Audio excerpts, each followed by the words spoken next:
আর India থেকে আমি call দিতেছে পাশের দেশের দাদারা। দাদারা বলতেছে কি বহই বাদশাহ, তোমার এলাকার বাংলাদেশের ইলিশ মাছগুলো পাঠাইতেছেন না কেন, কি খবর? হ্যাঁ, আমি বললাম ভাই ইলিশ মাছ পাঠাবো কেমনি, তোমরা তো অত্যাচার শুরু করে দিছো, বাংলাদেশকে নিয়ে তামাশা শুরু করে দিছো। তো পাশের দেশের দাদারা আমারে বলতেছে আর বাচ্চা ভাই, তোরা যদি ইলিশ মাছ না পাঠাস তা আমাদের কিছু হবে না। আর আমরা যদি তোদেরকে আলু পেঁয়াজ না পাঠাই, বিভিন্ন ধরনের শাকসবজি না পাঠাই, তা তোরা না খেয়ে মরবি। এখন তো তোদের বাজারঘাট দেখছো, ডিমের হাল্লা 60 টাকা উঠে গেছে, ডিমের হাল্লা 2 দিন পরে 100 টাকা খাইতে হবে, দেখছোস তো।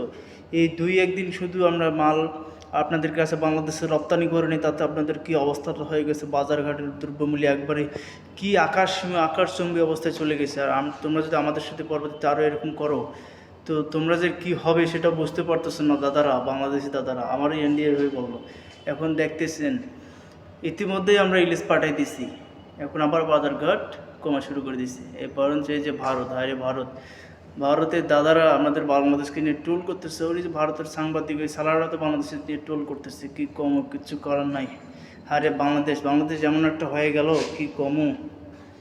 বাংলাদেশ তো নিম্নপদর হয়ে গেল। বাংলাদেশে এরকম হলে কোনো, আমরা এইভাবে করেছি বাজারঘাট যে বর্তমান অবস্থা।